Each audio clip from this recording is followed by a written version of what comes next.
കുറെ പേര് എന്നെ വിളിച്ച് പറഞ്ഞല്ലോ, അസിബ് ഇന്നത്തെ പരിപാടിക്ക് നീ പങ്കെടുക്കരുത് എന്ന് പറഞ്ഞപ്പോ എനിക്ക് പങ്കെടുത്തേ പറ്റും. തീരുമാനിച്ചിട്ടാ ഞാൻ. സ്ഥിരമായി എന്റെ മമ്മിയും പപ്പയും പോകുന്ന ഒരു വഴിയുണ്ട്. മമ്മിയെ ജോലിക്ക് വിടാൻ പോകുന്നതാണ്. ആ വരുന്ന വഴിയിൽ ഒരു കാർ അവരെ തട്ടിയിട്ട്. ഇതിന്റെ സമ്മേളനമാണ് ഞാനിതില് വരുന്നത്. ഈ വിഷയത്തിൽ സിബിന് ഒരു പൂർണ്ണ പിന്തുണ. പൊതുവെ ഇത്തരം വിഷയങ്ങളിൽ നമുക്കറിയാം, ഈ അവനവന്റെ കാര്യം നോക്കി ജീവിക്കുന്നവരാണ് നമുക്ക് ചുറ്റും എല്ലാവരും ഉള്ളത്. നഷ്ടങ്ങളായിട്ട് പൊതുവെ എല്ലാവരും വലിയ ഭയവുമാണ്. തുടക്കത്തിൽ ഈ വിഷയം പബ്ലിക്കായിട്ട് സിബിൻ എന്നോട് പേഴ്സണലി അവന്റെ ഒരു വിഷമം പറയുകയും അത് പബ്ലിക്കലി പറഞ്ഞിട്ടാണ് ഇത് കൂടുതൽ ചർച്ചയാവുന്നത്. അതുകൊണ്ടാണ് സിബിൻ പറഞ്ഞപ്പോൾ ഇതിനകത്ത് വരാമെന്ന് ഞാൻ പറയട്ടെ, അത് ആമുഖമായി പറയട്ടെ. ഇത് എന്റെ പത്രസമ്മേളനമല്ല. പിന്നെ എന്തെങ്കിലും ഇതുമായിട്ട് കണക്ട് ചെയ്തുകൊണ്ട് ചോദിക്കുക പറയാം. അതോടൊപ്പം ഒരു കാര്യം ഞാൻ കൂട്ടിച്ചേർത്ത് പറയാം. കഴിഞ്ഞ ദിവസവും ഇന്ന് സിബിന്റെ പത്രസമ്മേളനമാണ്. അഖില തീയതി പോകരുത് എന്ന് എന്റെ ചില അടുത്ത സുഹൃത്തുക്കൾ ഉപദേശിച്ചു. അവരോട് പറഞ്ഞത്, സിബിൻ പറയുന്നതൊക്കെ നിനക്ക് വിശ്വസിക്കാമോ? അവൻ പറയുന്നത് കള്ളത്തരമല്ലേ? ഞാൻ പറഞ്ഞത് ഒറ്റ കാര്യമേ പറഞ്ഞുള്ളൂ.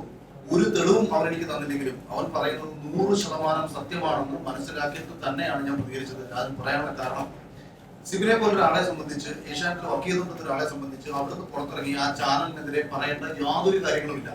അവന്റെ ഉള്ളിൽ എത്രത്തോളം വേദന ഉണ്ടായിട്ടുണ്ട് എന്നുള്ളതിന്റെ ഒരു വലിയ തെളിവാണ് ചെന്നൈ പോലൊരു സ്ഥലത്ത് പോയിട്ട് ആദ്യം പോലീസ് സ്റ്റേഷനിൽ പോയിട്ട് പരാതി കൊടുത്തപ്പോൾ സ്വീകരിക്കാതിരിക്കുകയും വീണ്ടും അതിനെതിരെ പോരാടാൻ ഇദ്ദേഹത്തിന്റെ കൂടെ സഹായത്തോടുകൂടി കോടതി വഴി DGP നിങ്ങൾ എത്ര പേര് പോകും? അപ്പൊ നമുക്ക് എല്ലാവർക്കും ഇത്തരം വലിയ കോർപ്പറേറ്റുകളിൽ നിന്നൊക്കെ പ്രശ്നങ്ങൾ നേരിടേണ്ടി വന്നു കഴിഞ്ഞാൽ നമ്മൾ എന്തെങ്കിലുമൊക്കെ പറയും, ഒരു ഫേസ്ബുക്ക് പോസ്റ്റോ മറ്റു കാര്യങ്ങളൊക്കെ പറഞ്ഞിട്ട് നമ്മൾ അതിനെ ഒന്ന് സ്റ്റോപ്പ് ചെയ്യും. പക്ഷേ ഒരു ചെറുപ്പക്കാരൻ അതിനെതിരെ പോരാടാൻ തീരുമാനിക്കുന്നു. എന്താണ് ലാഭം? അപ്പൊ ഒരു ലാഭവും പ്രതീക്ഷിക്കാതെ ജീവിതത്തിൽ വലിയ നഷ്ടങ്ങൾ, ഇപ്പൊ വർക്ക് ചെയ്തുകൊണ്ടിരുന്ന സിനിമയിൽ നിന്ന് അവന്റെ പേര് മാറ്റി, റിലീസ് ആവാൻ പോകുന്ന സിനിമയിൽ നിന്ന് പേര് മാറ്റി, മറ്റു പല രീതിയിലുള്ള പ്രശ്നങ്ങൾ, ത്രെട്ടുകൾ, ഭീഷണികളൊക്കെ വരുന്ന സമയത്തും അവൻ അങ്ങനെ ഇറങ്ങി തിരിച്ചിട്ടുണ്ടെന്നുണ്ടെങ്കിൽ അവന്റെ ഉള്ളിൽ എവിടെയോ വേദനിക്കപ്പെട്ടിട്ടുള്ള ഒരു മനുഷ്യനുണ്ടായി. ആ വേദനിക്കപ്പെട്ട മനുഷ്യന്റെ ഒപ്പമാണ് ഞാൻ. അന്ന സമയത്തും ഈ മരുന്ന്, ഞാൻ മെഡിക്കൽ കമ്പനിയിൽ വർക്ക് ചെയ്തതാണ്, സൈക്കാട്രിക് ഡിവിഷനുള്ള കമ്പനി വർക്ക് ചെയ്തത്, റിസർച്ച് കമ്പനികളിൽ വർക്ക് ചെയ്തിട്ടുള്ള ആളാണ്. എനിക്കറിയാം ഒരു ഫാർമ കമ്പനികൾ ഏതെല്ലാം രീതിയിൽ ഇത്തരം റിസർച്ചുകൾക്ക് വേണ്ടിയിട്ട് ആൾക്കാരെ ഉപയോഗിക്കുമെന്നുള്ള കാര്യം. അപ്പൊ ഇതും കൂടെ പറഞ്ഞിട്ടാണ് ഞാനും ഈ വിഷയത്തിൽ വന്നത്. ഇനി നിങ്ങൾക്ക് എന്തെങ്കിലും ചോദിക്കാണെന്ന് നേരത്തെ ഇദ്ദേഹം ചോദിച്ചപ്പോൾ ഞാൻ പറഞ്ഞു, ഞാൻ മറുപടി പറയാമെന്ന് പറഞ്ഞു. അതായത് ഈ ഷോയില് ഇവർക്ക് തീരുമാനിക്കാം ആരെ ജയിപ്പിക്കണം എന്നുള്ള കാര്യം. അല്പം കഴിവ് അവർക്ക് ഉണ്ടായിരുന്നാൽ മതി. അപ്പൊ ഉദാഹരണത്തിന് കഴിഞ്ഞ സീസൺ എടുക്കാം. തുടക്കത്തിൽ ഈ കഴിഞ്ഞ സീസണിൽ മുന്നിൽ വരാൻ നിന്ന മത്സരാർത്ഥി ഞാൻ ആയിരുന്നില്ല. ഞാൻ ഭയങ്കര നെഗറ്റീവിലായിരുന്നു. വിഷ്ണു ആയിരുന്നു മുന്നിൽ വരാൻ നിന്നിരുന്നത്. അതുകൊണ്ട് തന്നെ ഇവർ എപ്പിസോഡിൽ നിന്ന് വിഷ്ണുവിനെ പരമാവധി ഒഴിവാക്കുകയും വിഷ്ണുവിന്റെ ആദ്യത്തെ ക്യാപ്റ്റൻസി ടാസ്ക് നിങ്ങൾ എടുത്ത് നോക്കുക, അത് പസിൽ ടാസ്ക് ആണ്. പസിലുകൾ അറേഞ്ച് ചെയ്യുന്നത് വിഷ്ണു അല്ല, അവർ അറേഞ്ച് ചെയ്ത് കൊടുക്കുന്ന പസിലാണ് വിഷ്ണുവിന്റെ മുന്നിലേക്ക് എത്തുന്നത്, അല്ലെങ്കിൽ ഒരു മത്സരാർത്ഥിയുടെ മുന്നിലേക്ക് എത്തുന്നത്. ഈ മത്സരത്തിൽ ഈ മത്സരാർത്ഥി വിജയിക്കണോ വേണ്ടയോ എന്ന് മുൻകൂറായിട്ട് തീരുമാനിച്ചുകൊണ്ട് ഒരു ടാസ്ക് അവർക്ക് പ്രിപ്പയർ ചെയ്യാൻ പറ്റും. നമുക്കത് ജയിക്കാൻ പറ്റില്ല. അന്ന് വിഷ്ണുവിന്റെ ഈ പസിൽ വിഷ്ണു എത്ര ശ്രമിച്ചിട്ടും വിഷ്ണുവിന് സെറ്റ് ചെയ്യാൻ പറ്റുന്നില്ലായിരുന്നു. ആ ടാസ്കിൽ ഷിജു ചേട്ടനാണ് ജയിച്ചത്. ആ ടാസ്കിൽ തന്നെ ഷിജു ചേട്ടന്റെ ഒപ്പം മത്സരിച്ച ഞാൻ ആരാണ് മറന്നുപോയി, ഒരാളും ഉണ്ടായിരുന്നു. അയാളുടെ പസിലും അപ്പുറത്തിൽ 4 റെഡിയാക്കിയിട്ട് വിഷ്ണുവിന്റെ കുറെ സമയം ട്രൈ ചെയ്തപ്പോഴത്തേക്ക് ബിഗ് ബോസ് അനൗൺസ് ചെയ്തു, നിങ്ങൾ ലിവിംഗ് റൂമിലേക്ക് പോവുക. സമാനമാണ്. ഞാൻ ഇനി 2 കാര്യം കൂടെ പറയാം. കഴിഞ്ഞ സീസണിൽ അവർ ആഗ്രഹിച്ചിരുന്ന ഒരു മത്സരാർത്ഥി ഫിനാലയിൽ എത്തണമെന്നും ആ മത്സരാർത്ഥി വിജയിക്കണമെന്നും അവർക്കൊരു വ്യക്തമായ പ്ലാൻ ഉണ്ടായിരുന്നു. ആ പ്ലാനിന്റെ അടിസ്ഥാനത്തിൽ പക്ഷേ 63ാമത്തെ ദിവസത്തെ എവിക്ഷനിൽ ആ പർട്ടിക്കുലർ മത്സരാർത്ഥി സെക്കൻഡ് ലാസ്റ്റ് നിൽക്കുകയാണ്. വോട്ടിംഗിൽ സെക്കൻഡ് ലാസ്റ്റ് ആണ്. ഒരു പക്ഷേ വന്നാൽ എവിക്ട് ആയി പോയേക്കാം. അപ്പൊ ആ മത്സരാർത്ഥി ഇവർക്ക് സർവൈവ് ചെയ്യണമെങ്കിൽ ആ മത്സരാർത്ഥിക്ക് ജയിക്കാൻ കഴിയുന്ന ടാസ്കുകൾ കൊടുക്കുകയും മുന്നിൽ നിൽക്കുന്ന ആൾക്കാരെ പിന്നിലേക്ക് കൊണ്ടുവരികയും വേണം. അവിടെയാണ് ടിക്കറ്റ് ഫിനാലെ ടാസ്കിലേക്ക് എത്തുമ്പോൾ അതിന് തൊട്ടു മുമ്പ് ലൈഫ് ഗ്രാഫ് എന്നൊരു ടാസ്ക് വന്നു. നമ്മുടെ ജീവിതത്തിലെ ഉയർച്ച താഴ്ചകളെ കുറിച്ച് പറയുക എന്ന് പറഞ്ഞുള്ള ടാസ്ക്. ഇതേ മത്സരാർത്ഥിയാണ് ഹൗസിൽ പല പ്രാവശ്യം പറഞ്ഞുകൊണ്ട് നടന്നത്. എനിക്ക് ജീവിതകഥ പറഞ്ഞ സമയത്ത് പൂർണ്ണമായും പറയാൻ പറ്റില്ല, എനിക്ക് പറയാൻ പറ്റില്ല എന്ന് പറഞ്ഞ് നിരന്തരം പരാതി പറഞ്ഞുകൊണ്ട് നടക്കി. ലൈഫ് ഗ്രാഫ് എന്നൊരു ടാസ്ക് കഴിഞ്ഞ സീസണിലെ ഏറ്റവും ബോറിംഗ് ടാസ്കും എന്നാൽ പാൻ ഇന്ത്യയിൽ ഹിറ്റായ ടാസ്കുമാണ്. നമ്മളെ ഇതിന്റെ സന കഥയോടുകൂടി ഹിറ്റായ ടാസ്കുമാണ്. ഈ ടാസ്ക് ഒരിക്കലും ആരും, കാരണം നിങ്ങൾ ആലോചിച്ചു, നോർമലി പോയിരുന്നെങ്കിൽ ഇത് ഭയങ്കര ബോറിംഗ് ടാസ്കാ. ഒരു ആഴ്ച മൊത്തം വന്നിരുന്ന മത്സരാർത്ഥികൾ കഥ പറയുക. ഇപ്പൊ ഞാനൊക്കെ വന്ന് പറഞ്ഞ കഥ ഈ പ്രോപ്പർ എപ്പിസോഡിലല്ല ടെലികാസ്റ്റ് ചെയ്തത്, പ്ലസിലാണ് ടെലികാസ്റ്റ് ചെയ്തത്. പക്ഷെ ഒരു മത്സരാർത്ഥിക്ക് പുറത്ത് സപ്പോർട്ട് കിട്ടാൻ അവർ ആ ഹൗസിനുള്ളിൽ ഉന്നയിച്ചുകൊണ്ടിരുന്ന ആക്ഷേപം, അതായത് അവരുടെ പരാതികൾക്ക് വേണ്ടിയിട്ട് ഒരു ടാസ്ക് പ്ലാൻ ചെയ്യുന്നു. അത് കഴിഞ്ഞ് ടിക്കറ്റ് ഫിനാലെ വരുന്നു. ഇപ്പൊ എനിക്കെന്ന് പറയുന്നത് ഭയങ്കര ശാരീരികമായിട്ട് ബുദ്ധിമുട്ടുള്ള സമയമായിരുന്നു. ഒരിക്കലും എനിക്ക് ടിക്കറ്റ് ഫിനാലിൽ ഇവർ തന്ന ടാസ്ക് ജയിക്കാൻ പറ്റില്ല. ഷിജു ചേട്ടൻ നടുവേദന പിടിച്ചെടുക്കുന്ന ജയിക്കാൻ പറ്റില്ല. വിഷ്ണുവും മിഥുനും ഞങ്ങളുടെ സ്വഭാവം അനുസരിച്ച് ഈ രാവിലെ തൊട്ട് വൈകുന്നേരം വരെ 15-16 മണിക്കൂർ കുത്തിയിരിക്കുന്ന ടാസ്ക് ജയിക്കില്ല. പക്ഷെ 15-16 മണിക്കൂർ കുത്തിയിരുന്നാൽ ആര് വിജയിക്കുമെന്ന് അവർക്കൊരു പ്ലാൻ ഉണ്ടായിരുന്നു. ആ പ്ലാനിനെ അപ്രതീക്ഷിതമായിട്ട് മറികടന്ന ഒരാളായിരുന്നു നാദ്ര. 2 ടാസ്കിൽ നാദ്ര വിജയിച്ചു. 3ാമത്തെ ടാസ്ക്, അതാണ് ഞാൻ പറയുന്നത്, സ്വിമ്മിംഗ് പൂളിൽ ഒരു കോയിൻ ഇടുന്ന ടാസ്ക് ആണ്. ഞങ്ങളുടെ ഹൗസിൽ വെള്ളത്തെ ഏറ്റവും കൂടുതൽ ഭയപ്പെട്ടിരുന്ന ആൾ നാദ്രയാണ്. ഞാൻ പറഞ്ഞ നിങ്ങൾക്ക് കൃത്യമായിട്ട് നിങ്ങൾക്ക് ആലോചിച്ച് മനസ്സിലാക്കാൻ പറ്റും. അപ്പോൾ ആദ്യത്തെ അപ്രതീക്ഷിതമായിട്ട് നാദറ ഫസ്റ്റ് ടാസ്കിൽ സെറീന ജയിക്കുന്നു, സെക്കൻഡ് ടാസ്കിൽ നാദറ ജയിക്കുന്നു. ആദ്യത്തെ ടാസ്കിൽ 10 പോയിന്റും രണ്ടാമത്തെ ടാസ്കിൽ രണ്ടാമത്തെ നാദറയ്ക്ക് 19 പോയിന്റ്, 16 പോയിന്റ് ശോഭയ്ക്ക്, 19 പോയിന്റ് നമ്മുടെ നാദറയ്ക്ക്. അടുത്ത മൂന്നാമത്തെ ടാസ്ക് എന്ന് പറയുന്നത് നാദറ ഏറ്റവും പിന്നിലേക്ക് പോണമെങ്കിൽ നാദറയ്ക്ക് ഒരിക്കലും വിജയിക്കാൻ പറ്റാത്ത ഒരു ടാസ്ക് കൊടുത്തത് സ്വിമ്മിംഗ് പൂളിൽ മുങ്ങി തപ്പി കോയിൻ എടുക്കുന്ന ടാസ്കാ. വെള്ളത്തിൽ ഇറങ്ങിയാൽ ഭയന്ന് വിറച്ച് നിലവിളിക്കുന്ന ഒരാളാണ് നാദറ. അപ്രതീക്ഷിതമായിട്ട് നാദറ സ്വിമ്മിംഗ് പൂളിൽ ഇറങ്ങിയ സമയത്ത് നാദറയുടെ ഒരു ഭയങ്കര നാദറ കണ്ട് മുങ്ങിച്ചാവാൻ പോയിട്ടുള്ളൂ. നാദറയ്ക്ക് ഭയങ്കര ഭയം ഉണ്ടാകുകയും വെള്ളം കണ്ട പേടിയുള്ള രോഗമുള്ള ഒരാൾ കൂടിയാണെന്ന് പറഞ്ഞിട്ടുണ്ട്. അങ്ങനെ നാദറയെ ഏറ്റവും പിന്നിലേക്ക് കൊണ്ടുപോവുകയും ഇവരാഗ്രഹിക്കുന്ന ഒരു മത്സരാർത്ഥിയെ അതുവഴി മുന്നിലേക്ക് കൊണ്ടുവരികയും ചെയ്യണം. അതുപോലെ തൊട്ടടുത്ത് വന്ന പസിൽ ടാസ്കുകൾ. പിന്നെ ഫാമിലി വീക്ക് ഞാൻ ഈ പറഞ്ഞ മത്സരാർത്ഥിയുടെ വീട്ടിൽ നിന്ന് ആരും വരില്ല എന്ന് പറഞ്ഞപ്പോൾ അത് മാറ്റിവെക്കാൻ തീരുമാനിച്ചതാണ്. അതുപോലെ ഇവർക്ക് പ്ലാൻ ചെയ്യും. ഇപ്പൊ ഫാമിലി വീക്കിൽ ഒരാളേക്ക് അകത്തേക്ക് കടത്തി വിടുമ്പോൾ ഡ്രാമ ക്രിയേറ്റ് ചെയ്യാം, അതായത് ഒരു ക്രിയേറ്റീവ് കോൺട്രിബ്യൂഷൻ കൊടുക്കാം. ഉദാഹരണം ഷിജി ചേട്ടന്റെ കണ്ണ് കെട്ടിവെക്കുന്നു, മകൾ അടുത്ത് വന്ന് നിൽക്കുമ്പോൾ അവിടെ ഒരു വൈകാരികമായിട്ടുള്ള അന്തരീക്ഷം ഉണ്ടാവും. ഇപ്പൊ അച്ഛനായ ഞാൻ ഫ്രീസ് ആയിട്ട് നിൽക്കുകയും എന്റെ മക്കൾ എന്റെ അടുത്ത് വന്ന് നിൽക്കുകയും ഞാൻ ഫ്രീസ് ആണ്, മക്കളുടെ എല്ലാ റിയാക്ഷനും കണ്ടുകൊണ്ട് നിൽക്കുമ്പോൾ സ്വാഭാവികമായിട്ടും ഒരു വൈകാരിക തലത്തെ ഇവർക്ക് ക്രിയേറ്റ് ചെയ്യിച്ചെടുക്കാം. അതായത് മത്സരാർത്ഥികളിൽ നിന്ന് സ്വാഭാവികമായി ഉണ്ടായില്ലെങ്കിലും ക്രിയേറ്റ് ചെയ്യിച്ചെടുക്കാൻ പറ്റും.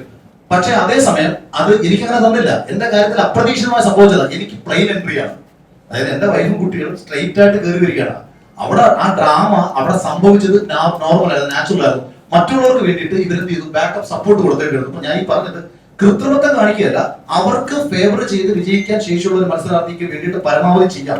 ഇപ്പൊ തുടക്കത്തിൽ നമ്മളെ തോൽപ്പിക്കാൻ വേണ്ടി ഒരു ടാസ്ക് പ്ലാൻ ചെയ്യാം. ഇപ്പൊ സിവിൽ ഉദാഹരണത്തിന് ജിൻഡോ നന്നായി പെർഫോം ചെയ്യുന്ന ഒരാളാണെന്നും ജിൻഡോയ്ക്ക് പർട്ടിക്കുലർ ടാസ്കുകളിൽ കഴിവുണ്ടെന്നും അവരുടെ ഒരു മത്സരാർത്ഥിക്ക് ആ കഴിവല്ല വേറൊരു കഴിവാണെങ്കിൽ ഒരു ടാസ്ക് കൊണ്ടുവരെ ഡൗൺ ആക്കുക. ഇപ്പൊ ഹോട്ടൽ ടാസ്കിൽ എന്നെ സെക്യൂരിറ്റി ആയിട്ടാണ് നിർത്തുന്നത്. കഴിഞ്ഞ സീസണിൽ സെക്യൂരിറ്റിക്ക് എന്ത് ചെയ്യാൻ പറ്റും, അവിടെ യാതൊരു റോളും ഇല്ല ടാസ്കിൽ, പുറത്തു പോയി നിൽക്കണം. പക്ഷെ നമ്മൾ അതിനെ അതിജീവിച്ച്, അതായത് അവിടെ നിന്ന് എനിക്കെതിരെ പ്ലാൻ ചെയ്തുകൊണ്ടിരിക്കുന്ന കാര്യങ്ങൾ നമ്മൾ മനസ്സിലാക്കി അതിജീവിച്ചത് കൊണ്ടാണ് സർവൈവ് ചെയ്ത് മുന്നേ വരാൻ പറ്റിയതും അത് പ്രേക്ഷകർ തിരിച്ചറിഞ്ഞത് കൊണ്ടാണ് വിജയിക്കാൻ പറ്റിയത്. എന്നിട്ട് ഞാൻ പറഞ്ഞല്ലോ, ഫിനാലയിൽ റോബോട്ടിക് ആയിട്ട് വോട്ടുകൾ വന്ന് കയറി അത് പിടിച്ചതാണ്. അത് എന്തുകൊണ്ട് പിടിച്ചു എന്ന് ചോദിച്ചാൽ, കഴിഞ്ഞ സീസണിലെ ക്രിയേറ്റീവ് ഡയറക്ടർ വളരെ സാമാന്യ മര്യാദയുള്ള ഉത്തരവാദിത്വ ബോധമുള്ള അല്ലെങ്കിൽ ഒരു ഷോ നന്നായിട്ട് പോകണമെന്ന് ആഗ്രഹിക്കുന്ന ഒരു ലേഡിയായിരുന്നു. അവരും ഇപ്പോ ഞങ്ങൾ ഈ ആരോപണം ഉന്നയിച്ച ആൾക്കാരും തമ്മിൽ വലിയ അടിയാണ് കഴിഞ്ഞ സീസണിൽ നടന്നത്. അവരുടെ ഒരു ഒറ്റ കടുംപിടുത്തമായിരുന്നു ഈ ഷോ നന്നായി തന്നെ വരണം, അതായത് പ്രേക്ഷകർ ആഗ്രഹിക്കുന്ന ഒരു മത്സരാർത്ഥി ജയിച്ചു വരണം. അതിനാൽ ചില ആൾക്കാർ പറഞ്ഞത് എനിക്ക് ഫേവറിസം കിട്ടുന്നൊക്കെ ചിലർ പറയും. എനിക്കൊരു ഫേവറിസം കിട്ടിയിട്ടില്ല. നല്ലൊരു മത്സരാർത്ഥി എന്ന നിലയിൽ പ്രേക്ഷകർ ഇഷ്ടപ്പെടുന്ന ഒരു മത്സരാർത്ഥി ജയിച്ചു വരട്ടെ എന്ന രീതിയിൽ അവരവിടെ കടുംപിടുത്തം പിടിച്ചിട്ടുണ്ടായിരുന്നു. അങ്ങനെ ദിസ് ഈസ് ടോട്ടലി അൺഫെയർ എന്ന് പറഞ്ഞിട്ട് ഞങ്ങൾ ഈ പറഞ്ഞ ആൾക്കാർ മെസ്സേജ് അയച്ചത് എന്റെ പാക്കപ്പ് പാർട്ടി, ഞാൻ വിജയിച്ച പാർട്ടിക്ക് പങ്കെടുത്തിട്ടില്ല. ഞാൻ വിജയിച്ച ദിവസം ഏഷ്യാനെറ്റിന്റെ ഒരാൾ പോലും അന്നേ ദിവസത്തെ പാക്കപ്പ്, അന്ന് രാത്രിയിലെ പാക്കപ്പ് പാർട്ടിയിൽ പങ്കെടുക്കാതെ പോയതാണ്. കാരണം അവർ ആഗ്രഹിച്ചതും അവർ ചിന്തിച്ചത് ഇയാളെ അല്ല. കാര്യം മുൻകൂറായിട്ട് ഷോയിൽ കയറുന്നതിന് മുൻപേ വാക്ക് കൊടുത്ത് ഒന്നുകിൽ ഷെയർ വാങ്ങിയിട്ടോ അല്ലെങ്കിൽ മറ്റെന്തെങ്കിലും രീതിയിൽ ഭാവിയിൽ പ്രയോജനം കൊടുത്താന്ന് പറഞ്ഞിട്ടോ ആ പ്ലാനുകൾ പൊളിഞ്ഞു. അതിന്റെ ദേഷ്യം ഇവർക്കുണ്ടായിരുന്നു. അല്ല, ഞാൻ വിജയിച്ച ആളല്ലേ, ഞാൻ ജയിച്ചതിന് ശേഷം ഞാൻ എന്നിട്ട് ഞാൻ പറയാം, ഞാൻ ഏഷ്യാനെറ്റിന്റെ ഫസ്റ്റ് ഒരു പ്രൊമോ ഷൂട്ടിനാണ് പോകുന്നത്, ഒരു സീരിയലിന്റെ പ്രൊമോ ഷൂട്ട്. അപ്പോഴും എന്നെ വിളിച്ചിട്ട് പ്രവീൺ, നമ്മുടെ ഇവനോട് സിബിനോട് പറഞ്ഞ ഇതേ അദ്ദേഹം, ഈ പ്രവീൺ എന്ന് പറയുന്ന ഏഷ്യാനെറ്റ് ഒരു PR ആയിട്ട് പുള്ളി എന്നെ വിളിച്ചിട്ട് പറഞ്ഞു, അഖിലെ പൈസ ഒന്നും ചോദിക്കരുത്, അഖിലിന് നമ്മൾ ഉണ്ടാക്കി തന്നിട്ടുള്ള വലിയൊരു മൈലേജ് ഉണ്ട്. ഞാൻ പറഞ്ഞു, ഞാൻ ചിരിച്ചു. അപ്പൊ പുള്ളി ചോദിച്ചു എന്തിനാ ചിരിച്ചത്? ഞാൻ പറഞ്ഞല്ലേ, തോൽപ്പിക്കാൻ പരമാവധി നോക്കിയിട്ട് പിന്നെ ജയിപ്പിച്ചത് പറയരുത് എന്ന് ഞാൻ പറഞ്ഞു. ഇതൊക്കെ എനിക്കറിയാം, ഞാൻ അറിയാത്ത പൊട്ടനാണ് നിങ്ങൾ വിചാരിക്കരുത്. പൈസ തന്നെങ്കിൽ ഞാൻ അത് ചെയ്യും.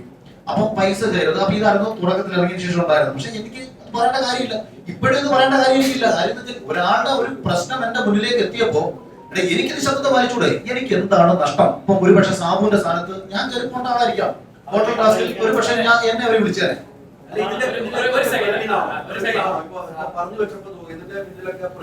എന്നോട് അന്ന് പറഞ്ഞ ആള് പ്രവീണാണ്. പ്രവീൺ ചിലപ്പോൾ ഇവരുമായിട്ട് ബന്ധപ്പെട്ടിട്ടുണ്ടായിരിക്കും. അതുപോലെ ചാനലിലുള്ള മറ്റുള്ള ആൾക്കാരും ഉണ്ടായിരിക്കും. ഒരുപാട് ഒന്നിലധികം ആൾക്കാർ നിയന്ത്രിക്കുന്ന ഷോ അല്ലേ ഇത്.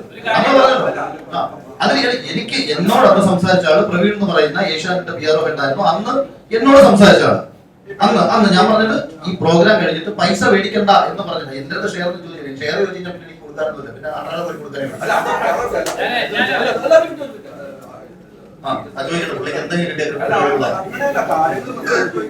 ചോദിക്കൂ. താങ്കൾ പറഞ്ഞ പ്രവീണിന്റെ കാര്യം മാത്രമാണോ?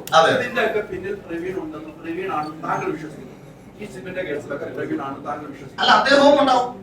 അദ്ദേഹവും ഉണ്ടാവും. കാര്യം അദ്ദേഹം ഉത്തരവാദിത്തപ്പെട്ട പോസ്റ്റ് ഇരിക്കുന്നതാണ്. ഞാൻ പറഞ്ഞത് എന്നോട് പേഴ്സണലി പറഞ്ഞത് അന്നത്തെ വിഷയത്തിൽ സംസാരിച്ചത് ഇദ്ദേഹമായിരുന്നു. പൈസ മേടിക്കരുത്, കോൺട്രാക്ട് ഉണ്ട്, തിരിച്ച് സംസാരിക്കരുത് എന്ന് പറഞ്ഞ് ഇത്തരം ഭയപ്പെടുത്തലുകൾ ആദ്യത്തെ നടത്തിയ ആള് പ്രവീൺ എന്ന് പറഞ്ഞത് ഇദ്ദേഹമാണ്.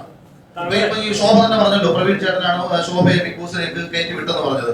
ഇപ്പൊ ജാൻമണി എനിക്കെതിരെ ഒരു വീഡിയോ ചെയ്ത് സംസാരിച്ച സമയത്ത് ജാൻമണി തന്നെ സിബിനോട് പറഞ്ഞു, ജാൻമണിയെ ഹോട്ടൽ ടാസ്ക് കയറ്റി വിടാം, ഗസ്റ്റായിട്ട് കയറ്റി വിടാം, അഖിൽമാർക്കെതിരെ വീഡിയോ ചെയ്യും.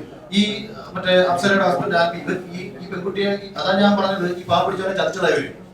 അത് അഖിൽമാരുടെ ഹേറ്റേഴ്സ് മൊത്തം വോട്ട് ചെയ്ത് കൊടുക്കുമ്പോൾ ചലത്തിക്കൊള്ളാൻ പറഞ്ഞു. ഇതെല്ലാം പ്ലാനാണ്. ഇവർക്ക് ഇങ്ങനെ, അതായത് മനഃപൂർവ്വം ചെയ്യുന്നതിനും പിടിക്കുന്നതിനും ഒക്കെ തന്നെ ഇവർക്ക് ഒരു പ്ലാൻ ഉണ്ടാവും. പിന്നെ ഇത് നമ്മളിപ്പോ ഞാൻ ഇത് ഈ പറഞ്ഞതുകൊണ്ട് ലാഭത്തിനോ മറ്റൊന്നിനോ പറഞ്ഞല്ല, നമ്മുടെ ഉള്ളിലൊരു നീതി ബോധം. ഇപ്പൊ നിങ്ങൾ ഇത്രയും പേര് ഇവിടെ വന്നു, അത് തന്നെ ഏറ്റവും വലിയൊരു കാര്യമായിട്ടാണ് ഞാൻ കാണുന്നത്. വേണമെന്നുണ്ടെങ്കിൽ ഇതിനെ തള്ളിക്കളയാം. പക്ഷെ നിങ്ങൾ ഇത്രയും പേര് സപ്പോർട്ട് ചെയ്യാൻ പറ്റില്ല. അത്തരം നീതിബോധം എല്ലാവർക്കും ഉണ്ടാവണമെന്നാണ് ഞാൻ പറയുന്നത്. താങ്കൾ ആരോപിച്ച ആരോപണത്തിന് പ്രവീണാണോ? ഏതായിരുന്നു താങ്കൾ പീഡനാരോപണം അത് എന്നെ പീഡിപ്പിച്ചിട്ടില്ല. അല്ല, താങ്കളെ പീഡിപ്പിക്കാനുള്ള ആളല്ലോ.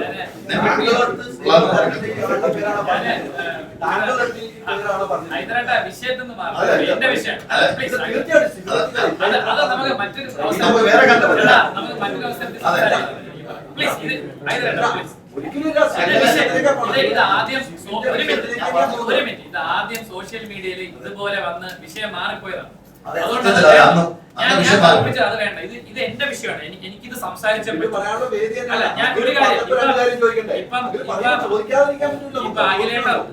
അഖിലേട്ടൻ പറഞ്ഞൊരു കാര്യത്തിന് കൂട്ടിച്ചേർത്ത് ഞാൻ പറയട്ടെ. സ്വിമ്മിംഗ് പൂൾ ടാസ്ക് എന്ന് പറഞ്ഞ അഖിലേട്ടൻ മെൻഷൻ ചെയ്തൊരു കാര്യമുണ്ട്. അതിനകത്ത് ഈ നാദിറയ്ക്ക് വെള്ളം പേടിയാണ് എന്നിവരെങ്ങനെ മനസ്സിലാക്കി?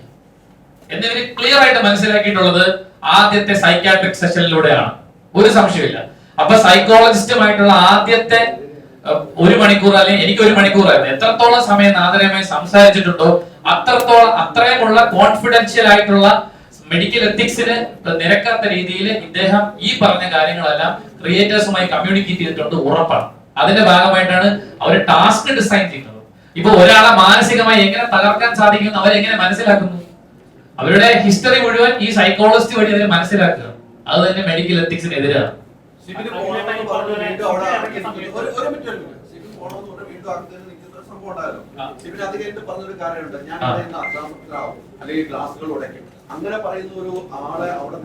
അങ്ങനെ ഞാൻ പറഞ്ഞിട്ടില്ല. 150%. ഞാൻ പറഞ്ഞത് എന്റെ വാക്കുകൾ ഇതാണ്. നിങ്ങൾ എന്തുകൊണ്ട് എന്നെ കൺഫ്യൂഷൻ റൂമിലേക്ക് വിളിക്കുന്നില്ല? ഞാൻ ഇവിടെയുള്ള ആരെങ്കിലും ഉപദ്രവിക്കണോ? അല്ലെങ്കിൽ ഞാൻ ഇവിടെയുള്ള കണ്ണാടികൾ അടിച്ചു പൊട്ടിക്കണോ? ആ കണ്ടന്റ് കിട്ടിയാലും നിങ്ങൾ എന്നെ അകത്തേക്ക് വിളിക്കൂ എന്നാണ് ഞാൻ പറഞ്ഞത്. ഈ കൃത്യമായ ബോധ്യം 150% അങ്ങനെയാണ്. എന്നെ പുറത്താക്കിയതല്ല ഹൈദരാബാദിന്റെ പ്രശ്നം, പുറത്താക്കിയതല്ല.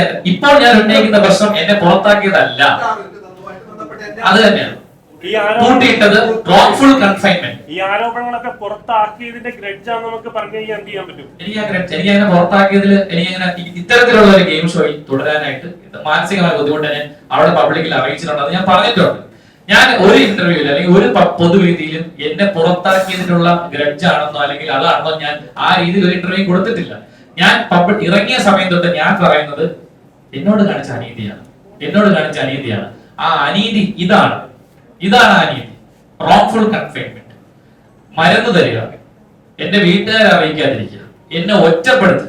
ബേസിക്കലി ഒറ്റപ്പെടുത്തുക എന്നുള്ളതാണ് ഇവരുടെ ഒരു ടാർഗറ്റ്. അതായത് എന്റെ സുഹൃത്തുക്കൾക്ക് അയച്ച മെസ്സേജിന്റെ സ്ക്രീൻഷോട്ട് വരെ എനിക്കുണ്ട്. ഞാൻ അവരെ ഓർത്തിട്ട് നിങ്ങൾക്ക് കാണിക്കുന്നില്ല. എന്നോട് ഞാനത് പറഞ്ഞോട്ട് സഹോദര, അതായത് എന്നോട് ചേർന്ന് നിൽക്കുന്ന ഏറ്റവും അടുത്ത് നിന്ന് എന്നെ സഹായിക്കുന്ന ആൾക്ക് മെസ്സേജ് അയച്ചിരിക്കുന്നത്, Sibin is black listed from media industry, he is fighting against biggest tycoon. ആ മെസ്സേജ് എനിക്ക് കാണിക്കാൻ പറ്റാത്തൊരു സാഹചര്യം. നിങ്ങൾ സിബിനെ സപ്പോർട്ട് ചെയ്യുകയാണെങ്കിൽ നിങ്ങൾക്കും അവസരങ്ങൾ നഷ്ടപ്പെടും. അതുകൊണ്ട് സിബിന്റെതായിട്ടുള്ള കൂട്ട് കട്ട് ചെയ്യുക, എന്നെ ഒറ്റപ്പെടുത്തുക എന്നുള്ളതാണ് അവരുടെ ഉദ്ദേശം. ഈ പറയുന്ന സൈക്കോളജിസ്റ്റ് പ്രാക്ടീസ് ചെയ്യുന്ന ഒരു സൈക്കോളജിസ്റ്റ് ആണ് അവർക്ക് പ്രൂവ് ചെയ്യാൻ സാധിച്ചാലും ഈ മരുന്ന് തന്നത് അവരുടെ ഇൻസ്ട്രക്ഷൻ പ്രകാരമാണ് അവർക്ക് പ്രൂവ് ചെയ്യാൻ പറ്റുക. നിങ്ങളുടെ കേസ് നിലനിൽക്കുമോ? നിയമപരമായുള്ള കാര്യമാണ്. കാര്യം വീഡിയോ കോളിലൂടെ ഒരു കൺസൾട്ടേഷനിലൂടെ കൊടുക്കേണ്ട ഒരു മരുന്നല്ല ഇതെന്ന് ഞാൻ മനസ്സിലാക്കുന്നു. സ്കീസോഫ്രീനിയ എന്ന് പറഞ്ഞ അസുഖം 6 മാസം റോഷാക് ടെസ്റ്റ് അല്ലെങ്കിൽ ink test, blue ink test, അങ്ങനെ ടെസ്റ്റിന്റെ പേര്. അങ്ങനെ കുറച്ചധികം ടെസ്റ്റുകൾ നടത്തിയാൽ മാത്രമേ ഈ അസുഖം നിർണ്ണയിക്കാൻ പറ്റുള്ളൂ. അങ്ങനെ ഒന്നും ചെയ്തിട്ടില്ല. ഇതൊരു മെഡിക്കൽ ക്രൈം ആയിട്ട് തീർച്ചയായും അത് തന്നെയാണ് ഞങ്ങൾ പരാതിയിൽ ഉന്നയിച്ചിരിക്കുന്നത്. സിബിൻ ഇറങ്ങിയ സമയത്ത് അതിലേട്ടൻ കുറച്ച് വീഡിയോ ഉണ്ടായിരുന്നു. അത് മത്സരിച്ച വിജയിക്കുന്ന ഒരു കണ്ടസ്റ്റന്റ് ആയിരുന്നു. എന്നിട്ടും ഇങ്ങനെ അങ്ങനെ വീഡിയോ ഉണ്ടായിരുന്നു. സാബുമോനെ അത് കണ്ടിട്ട് ഇതേപോലെ പറഞ്ഞു. പക്ഷെ പിന്നീടുള്ള ഒരു എപ്പിസോഡില് പുള്ളിക്കാരനെ ഗസ്റ്റ് ആയിട്ട് വിളിച്ചു ഒരു തട്ടുകട അതിൽ വിളിച്ചേക്കും വേണമെന്ന് വെച്ചിട്ട് താങ്കളെ അതിനകത്ത് കേട്ടായിരുന്നു. അങ്ങനെ എന്തെങ്കിലും ഓഫറുകളോ ഇനി ഇങ്ങനെ ഇദ്ദേഹത്തെ സപ്പോർട്ട് ചെയ്യാൻ അങ്ങനെ എന്തെങ്കിലും ഓഫർ വന്നാലോ? നാണം കിട്ടും പടം എടുക്കും, നാണക്കേടാ പടം മാറ്റി ദീപസ്തംഭ മഹാചര്യം എനിക്ക് കിട്ടുന്ന പടം. അപ്പൊ അങ്ങനെയുള്ള ആൾക്കാർക്ക് നിലപാടുകളിൽ ചേഞ്ച് വരുത്താം. എന്നോട് സംസാരിച്ചതും സിബിനോട് സംസാരിച്ചതും എന്താണെന്ന് ഞങ്ങൾക്ക് രണ്ടുപേരും പറയാം. അപ്പൊ അതിൽ നിന്ന് മാറി അവസരങ്ങൾ കിട്ടുമ്പോൾ പോകുന്ന ഒരാളുടെ അഭിപ്രായത്തോടൊന്നും എനിക്ക് അവിടെ യോജിപ്പൊന്നുമില്ല. പിന്നെ സിബിന്റെ വിഷയത്തിൽ ഞാൻ ആദ്യമേ പറഞ്ഞു, സിബിൻ ജയിക്കേണ്ട മത്സരം ഞാനല്ലല്ലോ പ്രേക്ഷകരാ പറഞ്ഞത്. എനിക്കൊന്ന് വൈൽഡ് കാർഡായിട്ട് കയറിപ്പോയതിനു ശേഷം ബിഗ് ബോസിന്റെ ഹിസ്റ്ററിയിൽ തന്നെ ഏറ്റവും കൂടുതൽ വോട്ട് നേടി മുന്നിൽ വന്നൊരു മത്സരം. അയാള് വിജയിക്കുമെന്നുള്ളത് പ്രേക്ഷകർ തീരുമാനിച്ചത് ആ ഘട്ടത്തിൽ അയാളെ പുറത്താക്കാൻ തീരുമാനിക്കുന്നു. പുറത്താക്കി കൊടുത്തേ ഒരു പ്രശ്നമുള്ള കാര്യമില്ല. ഒരു മത്സരാർത്ഥി അവർക്ക് ഷോയിൽ നിന്ന് പുറത്താക്കാം. പക്ഷെ അതൊരു എന്റെ ജീവിതം നശിപ്പിച്ചുകൊണ്ടാകും. നാളെ ഇല്ല സിബിൻ ഇറങ്ങി ഇപ്പൊ നിങ്ങളെപ്പോലെ തന്നെ സിബിൻ സംസാരിക്കുന്ന സമയത്ത് ഇപ്പോഴൊരു പക്ഷേ മേ ബി വന്നേക്കാം, നിനക്ക് തലക്കൊടില്ലാത്തോണ്ടല്ലേ എന്ന് പറഞ്ഞേക്കാം. അതായത് ഒരു ചെറുപ്പക്കാരനെ നമ്മൾ കേരളത്തിൽ 3.5 കോടി ജനതയുണ്ടെങ്കിലും ഒരാളെ നശിപ്പിച്ചാൽ സംസാരിക്കണ്ടേ? അത് നാളെ എത്രയോ പേരായി മാറിയേക്കാം. നാളെ ഇപ്പൊ നിങ്ങളിൽ ആരെങ്കിലും ഒരൊക്കെയാണ് ഇതുപോലത്തെ ഷോയിലേക്ക് പോകല്ലേ? അപ്പൊ ഇത് നിങ്ങൾക്ക് സംഭവിച്ചുകൂടെ? അതുകൊണ്ടാണ് ഞാനത് പ്രതികരിച്ചത്. അതുകൊണ്ടാണ് സിബിൻ ഇത് പറഞ്ഞത് കേട്ടപ്പോൾ എനിക്കിത് അഡ്രസ് ചെയ്യേണ്ട ഒരു വിഷയമാണ്. അതോടൊപ്പം ഞാൻ കൂട്ടത്തിൽ മറ്റുള്ള ചില പെൺകുട്ടികളോട് കാണിക്കുന്ന കാര്യങ്ങളും കൂടി പറഞ്ഞപ്പോഴത്തേക്ക് പിന്നീട് ചർച്ച മൊത്തം അതിലേക്ക് പോയി. അല്ല, അത് അവരുടെ കുഴപ്പമാണ്. ഇപ്പൊ എത്രയോ പേര് ഇപ്പൊ ഈ അടുത്ത സമയത്ത് മാളവിക എന്ന് പറയുന്ന ഒരു പെൺകുട്ടി ഒരു നടി അവര് വന്നിട്ട് അവർക്ക് ഒരു സിനിമ സെറ്റിൽ ഒരു സംവിധാനം കൊണ്ട് അനുഭവപ്പെടുന്നു. കേസ് കൊടുക്കുന്നില്ല. കേസ് കൊടുക്കാൻ നമുക്ക് എന്ത് ചെയ്യാൻ പറ്റും? ഇപ്പൊ സിബിൻ എന്നോട് ഹൈദരാബാദ് ചോദിച്ചു, സിബിൻ കേസ് കൊടുത്തില്ല, അഖിൽമാരായിരുന്നു സംസാരിക്കുന്നത്. കേസ് കൊടുത്തു. അത് അവന്റെ ചങ്കുറപ്പ്, അവന്റെ വിൽ പവർ. അത് ഇതിന്റെ പിന്നാലെ പോയി നേരിട്ട് എത്ര പേര് പോകും? ചിലർ വിചാരിക്കും പോട്ടെ, ഇപ്പൊ സിബിന് വേണമെങ്കിൽ ചിന്തിക്കാം, ഇപ്പൊ കഴിഞ്ഞ നാളെ സമയത്ത് കിട്ടുന്ന അവസരങ്ങൾക്ക് വേണ്ടിയിട്ട് മിണ്ടാതെ ഇരിക്കാം. അങ്ങനെ ചെയ്യാതെ പോയത് നീതിക്ക് വേണ്ടിയിട്ടാണ്, കാശിന് വേണ്ടിയിട്ടല്ല. അത് മനസ്സിലാക്കണം. അതുകൊണ്ടാണ് ഞാൻ ഓടിപ്പടച്ചത്. ഞാൻ ഈ ബ്ലോക്കിന്റെ ഇടയിൽ കോട്ടയത്ത് പോയത് ഞാൻ ഇത്രയും വന്നത്. ഞാൻ രാവിലെ എന്നോട് പറഞ്ഞോടാ ചിലപ്പോൾ വരാൻ പറ്റില്ല, പക്ഷെ എന്നാലും എന്റെ ഉള്ളിൽ കുറെ പേര് എന്നെ വിളിച്ച് പറഞ്ഞല്ലോ, സിബി ഇന്നത്തെ പരിപാടിക്ക് നീ പങ്കെടുക്കരുത് എന്ന് പറഞ്ഞപ്പോ എനിക്ക് പങ്കെടുത്തേ പറ്റും.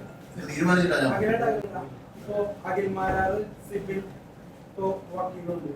എല്ലാവരും കൂടി നമ്മളെല്ലാവരും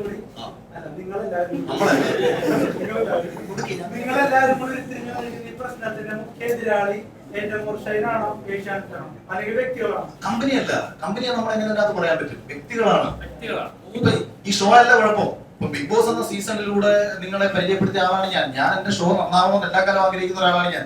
നിങ്ങൾ സിബിനെയും ഇപ്പൊ നിങ്ങൾ മാധ്യമ മേഖലയിൽ പ്രവർത്തിക്കുന്നു, നിങ്ങൾ മാധ്യമപ്രവർത്തകരാണെന്ന് പറയുമ്പോഴത്തേക്ക് നിങ്ങൾ വർക്ക് ചെയ്യുന്ന ഒരു സ്ഥാപനത്തിനെ പറ്റിയിട്ട് വളരെ മോശം അഭിപ്രായം ഒരു പർട്ടിക്കുലർ വ്യക്തി ഉണ്ടാക്കിയാൽ നിങ്ങൾക്ക് നടക്കണല്ലേ? ഒരു സംശയം ചോദിക്കട്ടെ, എന്തുകൊണ്ട് നിങ്ങൾ വ്യക്തികളുടെ പേര് പുറത്തു പറയുന്നില്ല? ഇപ്പം അഖിലിന്റെ ആരോപണം മാരാരുടെ ആരോപണമാണെങ്കിലും വ്യക്തികളുടെ പേര്, ഇത് ചെയ്ത ആൾക്കാരുടെ പേര് പറഞ്ഞിട്ടില്ല. ഇപ്പൊ ഇതാണെങ്കിലും ആ ചെയ്ത മീൻസ് വോയിസ് മെസ്സേജ് അയച്ച ആളുടെ പേര് പറയുന്നില്ല. അത് ആക്ച്വലി പ്രേക്ഷകരിൽ ഒരു സംശയം ഉണ്ടാക്കുന്നില്ലേ? അല്ല, ആ ഒരു സംശയം വേണ്ട കാര്യം. ഓൾറെഡി ഇത് കേസ് സ്റ്റാർട്ട് ചെയ്തിട്ടുണ്ട്. അപ്പം അത് തന്നെ പേര് വന്നു. അഖിലേട്ടന് ഏറ്റവും കൂടുതൽ വിമർശനങ്ങൾ വന്ന് ഇവരുടെ ആരുടെയും പേര് പറഞ്ഞില്ല എന്ന പേരിലാണ്. പെൺകുട്ടികളുടെ പേരല്ല, ആരാണ് വിളിച്ചത്, ആരാണ് ഓഫർ ചെയ്തത്. ഫിറോസ് ഒക്കെ നമ്മുടെ മുൻ മത്സരാർത്ഥികൾ ഉൾപ്പെടെ പലരും വന്ന് പറഞ്ഞല്ലോ, അവരോട് പൈസ ചോദിച്ചിട്ടുണ്ടായിരുന്നു, അവരെന്തിന് വില്ലിംഗ് ആയിട്ടില്ല. ഞാൻ പറഞ്ഞ പണം ഓഫർ ചെയ്യുന്ന കമ്പനിക്കെതിരെ വ്യക്തമായ ആ വ്യക്തികളുടെ പേര് പുറത്തു വന്നാലേ ഈ സംഭവത്തിന് പരാതിയിലാണെങ്കിലും ആരൊക്കെയാണ് ഇതിന് പിന്നിലുള്ളതെന്ന് അന്വേഷണം കൃത്യമായിട്ട് നടന്നാൽ മാത്രമേ അറിയാൻ സാധിക്കത്തുള്ളൂ. ആരാണ് നിങ്ങളൊരു അലിഗേഷൻ പറയുമ്പോൾ അത് കൃത്യമായി ആർക്കെതിരെയാണ് അതാണ് പറയുന്നത്. ആരാണ് ഇതിന് പിന്നിൽ പ്രവർത്തിച്ചിരിക്കുന്നത്, ആരാണ് ഇദ്ദേഹത്തിനെ കൂട്ടിയിടാൻ വേണ്ടിയിട്ട് ഓർഡർ കൊടുത്തിരിക്കുന്നത്, 3 ദിവസം ആരൊക്കെയാണ് ഇതിന് പിന്നിൽ പ്രവർത്തിച്ചത് കൃത്യമായിട്ട് അന്വേഷണം നടക്കണം. അവിടുത്തെ എവിഡൻസ് റിക്കവർ ചെയ്യണം പോലീസിന്. അതിനുള്ള സാഹചര്യം ഇപ്പോഴാണ് ഒരുങ്ങിയിരിക്കുന്നത്. കാര്യം വെച്ചാൽ DGP കൃത്യമായിട്ടുള്ള അന്വേഷണത്തിന് ഉത്തരവിട്ടിരിക്കുകയാണ്. കൃത്യമായിട്ട് അന്വേഷണം നടത്തി റിപ്പോർട്ട് സമർപ്പിക്കാൻ പറഞ്ഞിട്ടുണ്ട്. പ്രശ്നം എന്ന് വെച്ചാൽ നമ്മള് പ്രേക്ഷകർ നോക്കുമ്പോൾ അവർക്ക് ഏഷ്യാനെറ്റിനെ അറിയാം, എന്റെ മോൾ ഷെയ്, ഈ 2 ചാനൽ അറിയാം. ഈ വ്യക്തികളുടെ ഫോട്ടോ അടക്കം പുറത്തു വന്ന് ഇവരാണ് ഇത് ചെയ്തത് എന്നറിഞ്ഞാലേ പ്രേക്ഷകർക്ക് ഇതിലൊരു ക്ലാരിറ്റി കിട്ടും. 100% കേസോട് ബന്ധപ്പെട്ട കാര്യങ്ങൾ പ്രിലിമിനറി സ്റ്റേജിലാണ്. ഇൻവെസ്റ്റിഗേഷൻ പ്രോപ്പറായിട്ട് കണ്ടക്ട് ചെയ്തത് കോടതിയിൽ എത്തും. എത്രയും പെട്ടെന്ന് ഈ പറയുന്ന കുറ്റവാളികൾ അതിനകത്ത് ഈ പറയുന്ന ആൾക്കാർ പ്രതിയാക്കപ്പെടും. അതിനകത്ത് FIR പുറത്തു വരും. നിങ്ങൾക്കെല്ലാം ആരാണെന്ന് അറിയാൻ സാധിക്കും. ആരൊക്കെയാണ് അതിന് പിന്നിൽ പ്രവർത്തിച്ചെന്ന് കൃത്യമായിട്ട് പോലീസാണ് കണ്ടെത്തേണ്ടത്. ഇതിനൊക്കെ നീതി കിട്ടുന്ന വിഷയം. കാരണം ബിഗ് ബോസിൽ ഇതിന് മുമ്പ് മൂന്നോ നാലോ പരാതി കൊടുത്തിട്ടുണ്ട്. പക്ഷെ തമിഴ്നാട്ടിലാണ്, ഇത് കേരളമാണ്. എനിക്ക് ഇവിടെ അങ്ങനെ നടക്കൂല. എനിക്കത് 100% ഉറപ്പാണ്. അവിടെ നടക്കുമായിരിക്കും, ഇവിടെ ഇത് ആദ്യത്തെ സംഭവമാണ്. ഇവിടെ ഇത് നടക്കൂല. ഇവിടെ കുറ്റം ചെയ്തിട്ടുണ്ടെങ്കിൽ അത് ഏത് കൊല കൊമ്പനാണെങ്കിലും ചോദ്യം ചെയ്താൽ നിങ്ങൾ മാധ്യമങ്ങളാണെങ്കിലും ആരാണെങ്കിലും കൂടെ നിൽക്കുന്ന എനിക്ക് ഒരു കാര്യം പറയാനുണ്ട്. ഉണ്ട്. നിങ്ങൾ ഇവരുടെ പേരെല്ലാം പറയാൻ തയ്യാറായിട്ട് അക്കമിട്ട് അവരുടെ ഫോട്ടോ എല്ലാം വെളിപ്പെടുത്തിയിട്ട് ഒരു പ്രസ് മീറ്റും കൂടെ വിളിക്കണം എന്നാണ് ഞാൻ പറയുന്നത്. തീർച്ചയായിട്ടും അതാ ഞാൻ പറഞ്ഞത്. ഈ FIR കൈ കിട്ടിക്കഴിഞ്ഞാൽ ഇവരൊക്കെ പ്രതികളാണ് അല്ലെ? അത് കഴിഞ്ഞ് വിളിക്കുന്നതായിരുന്നു നല്ലത് പ്രസ് മീറ്റ്. അല്ല, അത് കഴിഞ്ഞ് വിളിക്കാന്ന് പറഞ്ഞു കഴിഞ്ഞാൽ ഈ കാര്യങ്ങൾ കൃത്യസമയത്ത് എല്ലാവരും അറിയിക്കണമെന്ന് എനിക്കുണ്ട്. കൃത്യസമയത്ത് ഓരോ അപ്ഡേറ്റ് അറിയണമെന്ന് എനിക്കുണ്ട്. ഞാൻ പറഞ്ഞില്ല അയാളുടെ പേര്. ഇതെല്ലാം പുറത്ത് വന്നു കഴിഞ്ഞാൽ ഇത്രയും അല്ല, ഞാൻ ഈ പറഞ്ഞ അതായത് ഈ കൃത്യമായി തെളിവുള്ള അതെന്ന് വെച്ചാല് ഈ പറയുന്ന ഒരാള് എന്നെ ഫോളോ ചെയ്ത് വന്നു എന്ന് ഞാൻ കൃത്യമായി പറഞ്ഞ് ഐഡന്റിഫൈ ചെയ്ത ആള്, അതായത് അയാൾക്ക് എന്തായാലും മാറ്റാൻ പറയില്ല. അയാള് ഞാൻ ആരാണെന്ന് പറയാം. ജീവ സെൽവ എന്നാണ് പേര്. ഇതാണ് അദ്ദേഹത്തിന്റെ ഫോട്ടോ. ഇതാണ് അദ്ദേഹത്തിന്റെ ഫോട്ടോ. ഇയാളാണ് എന്നെ പിന്തുടർന്ന് വന്നത്. അതൊന്ന് എല്ലാവർക്കും ഇദ്ദേഹമാണ് എന്നെ ഫോളോ ചെയ്ത സ്റ്റാഫാണ് എന്നാണ് ഇദ്ദേഹം എന്നെ പരിചയപ്പെടുത്തിയതും. അത് ഇയാളെ ഞാൻ കണ്ടിട്ടുണ്ട്. ഇതിനു മുന്നേ ഇവരുടെ ഗ്രൂപ്പ് ഫോട്ടോ ഇയാളെ ഞാൻ കണ്ടിട്ടുണ്ട്. പിന്നെ ഇതിനു മുന്നേ ജോലി ചെയ്തിരുന്ന എനിക്ക് ഒത്തിരി അധികം സുഹൃത്തുക്കളുണ്ട് എന്റെ മോൾ ഷൈലിൽ ജോലി ചെയ്യുന്ന. അവരെല്ലാരും ഇയാളെ കൃത്യമായി തിരിച്ചറിയുകയും ചെയ്തു. അവസാനമായിട്ട് ചോദിക്കട്ടെ, ഇതിൽ നിങ്ങൾ പ്രതീക്ഷിക്കുന്ന നീതി എന്താണ്? അതായത് ഈ പരിപാടി തന്നെ നിർത്തലാക്കണം എന്നുള്ള രീതിയിലാണോ, അതോ വ്യക്തികളെ പുറത്താക്കണം എന്നുള്ള രീതിയിലാണോ? ഒരിക്കലുമില്ല. പരിപാടി ഷോ നാളെ തുടരണം. ഷോയിൽ നാളെ നല്ല മത്സരാർത്ഥികളോ വരുന്ന മത്സരാർത്ഥികളുടെ ജീവിതത്തിനോ ഭാവിക്കോ കൊട്ടം തട്ടാത്ത രീതിയിൽ അവർക്ക് മുന്നോട്ട് പോകാൻ കഴിയണം. അതോടൊപ്പം തന്നെ ഈ ഷോയെ ഉപയോഗിച്ചുകൊണ്ട് മര്യാദകേടുകൾ കാണിച്ചുകൊണ്ടിരിക്കുന്ന ആൾക്കാർക്കെതിരെ നടപടി ഉണ്ടാവണം. അത് നിയമപരമായിട്ടും ഉണ്ടാവണം, ചാനലിന്റെ ഭാഗത്തും ഉണ്ടാവണം. അപ്പൊ ഇതിനു മുൻപ് എന്നെ വിളിച്ചിട്ട് ഒരു കക്ഷി ഒരു മധ്യസ്ഥന്റെ മുഖേന വിളിച്ച് സംസാരിക്കുകയും ഡിസ്നിയുടെ ഭാഗത്തു നിന്ന് എൻക്വയറി ഡിപ്പാർട്ട്മെന്റിൽ നിന്ന് എൻക്വയറി പോയിട്ടുണ്ട്, ലോ ഡിപ്പാർട്ട്മെന്റിൽ നിന്ന് ചെയ്തിട്ടുണ്ട്. അതുകൊണ്ട് അഖില് ഇനി ഈ വിഷയത്തിനകത്ത് ഇടപെടണ്ട.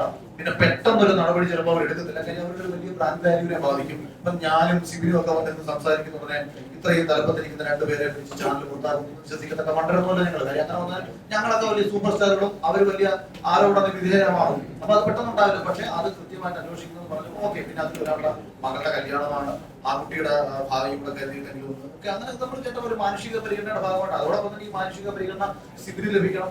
ഇനി ഇതൊക്കെ നമ്മളിനി പറഞ്ഞില്ല എന്ന് വെച്ചോ, നാളെയും ധാരാളം പേർ ഇതിന്റെ പിന്നാലെ കടന്നുകൊടുക്കുന്നുണ്ട്. നാളെയും ധാരാളം ആൾക്കാർ ഇതിന്റെ പിന്നാലെ വരുന്നുണ്ട്. അവർക്ക് എല്ലാവർക്കും ഒരുപക്ഷെ ഇതിനൊക്കെ അനുഭവം ഉണ്ടായേക്കാം. അതൊരു പക്ഷെ നമ്മളില്ല സ്ത്രീധനത്തിന്റെ ഒക്കെ കാര്യം പറയുമ്പോഴത്തേക്ക് ഏതെങ്കിലും പെൺകുട്ടി ആത്മഹത്യ ചെയ്ത് കഴിയുമ്പോഴാണല്ലോ പൊതുവെ നമ്മളത് ചർച്ച ചെയ്യുന്നത്. അപ്പൊ ഇതിങ്ങനെ ഒരു വിഷയം വന്നു, ഇത് ഞങ്ങൾ അഡ്രസ് ചെയ്തു. ഭാവിയിൽ കുറെ കാര്യങ്ങളിൽ സുരക്ഷിതമായിട്ടുള്ള സിസ്റ്റം രൂപപ്പെടുകയാണെങ്കിൽ അതായിരിക്കും ഒരുപക്ഷെ ഏറ്റവും വലിയ ഒരു ഗുണം. ഇതിന് ലഭിക്കുന്ന ഏറ്റവും വലിയ നീതി, സുബിന് ലഭിക്കുന്ന ഏറ്റവും വലിയ നീതി അത് തന്നെ ആയിരിക്കും.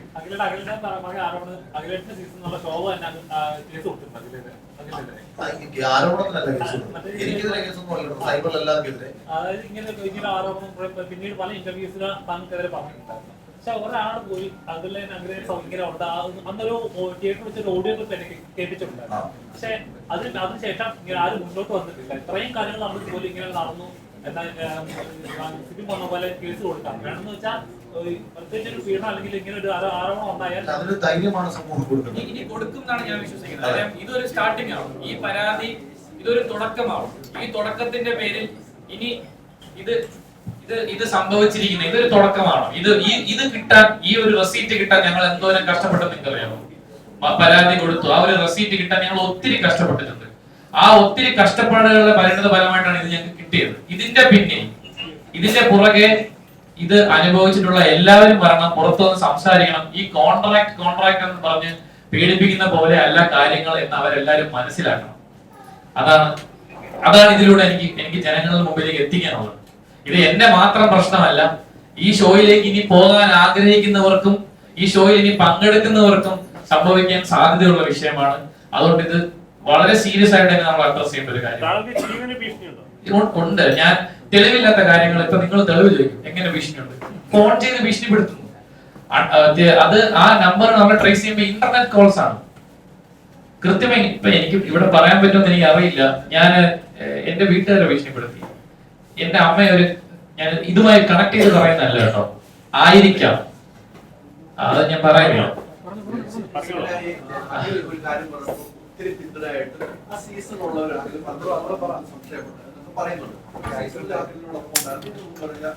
ഉണ്ടായിരുന്ന മത്സരാർത്ഥികൾ സിബിന്റെ ഒരു വിഷയം വന്നു. ഈ സീസണിൽ നല്ല ബന്ധമുണ്ടായിരുന്ന ഒരാളുണ്ട്. നിങ്ങൾ ഒരുമിച്ച് കഴിക്കാൻ ഫോട്ടോ എടുക്കാം, ഇതിനൊക്കെ നമ്മൾ കണ്ടു. ഭക്ഷണം കഴിക്കാൻ പോയിട്ടില്ല. ഓക്കെ, ഇവരൊക്കെ എന്തുകൊണ്ടാണ് പറയുന്നത് മുന്നോട്ട് വരാൻ എനിക്കറിയില്ല എന്താ, അത് അവരുടെ പ്രശ്നമാണ്. ഇപ്പൊ എന്റെ മുന്നിൽ വന്ന് നിന്നിട്ട് എന്നെ സപ്പോർട്ട് ചെയ്ത് സംസാരിച്ച മത്സരാർത്ഥികളുണ്ട്. ഈ തെളിവുകളെ കാണിക്കുമ്പോ അയ്യോ ഇങ്ങനെ സംഭവിച്ചോ, ഇതാണോ, ഇത് ഞാൻ തീർച്ചയായും ചോദ്യം ചെയ്യുമെന്ന് പറഞ്ഞു പോയ മത്സരാർത്ഥികളുണ്ട്. ഇപ്പൊ ഇന്നലെ ഇതുമായി ബന്ധപ്പെട്ട രണ്ടുപേര് വിളിച്ചിരുന്നു ഞാൻ പ്രസ് കോൺഫറൻസ്. അപ്പൊ എനിക്ക് ഒരു പൂർണ്ണ പിന്തുണ നൽകി. അപ്പൊ ഞാൻ ചോദിച്ചു, ഹൈദരാബാദ് ചോദിച്ചു ഇതേ ചോദ്യം, നിങ്ങൾ എന്തുകൊണ്ട് പബ്ലിക്കിൽ സംസാരിക്കുന്നില്ല?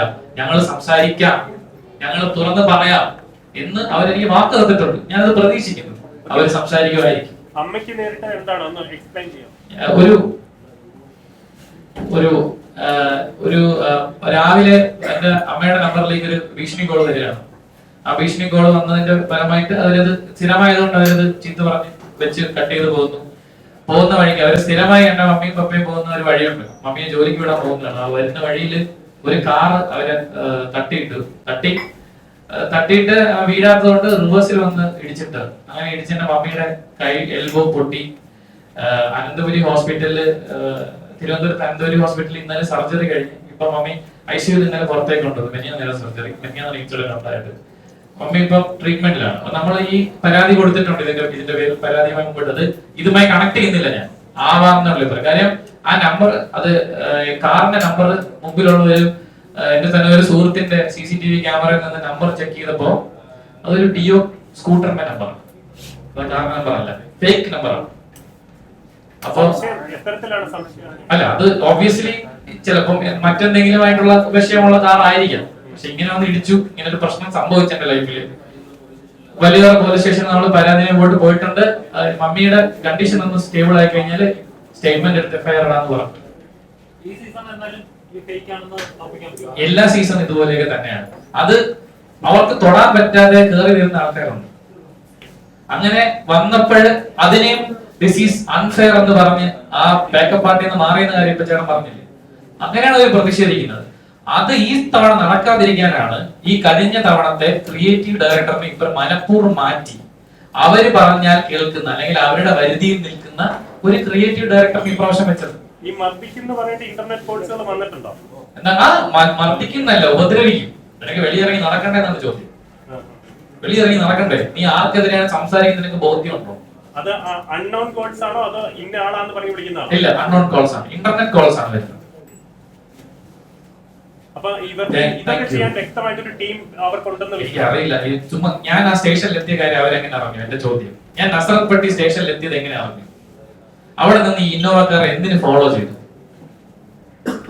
കൃത്യമായ ഇൻഫർമേഷൻ കൊടുത്തിട്ടല്ലേ പോലീസ് സ്റ്റേഷൻ? അവർക്ക് ഗുണ്ടാസംഘങ്ങൾ ഉണ്ടെന്നാണ്. ഉണ്ടാവാം, അല്ലെങ്കിൽ നമ്മളെ ഫോളോ ചെയ്യേണ്ട കാര്യമില്ലല്ലോ. താങ്ക് യു സോ മച്ച്, എല്ലാവർക്കും നന്ദി. Thank you so much. Thank you അഖിലേട്ടൻ. Thank U.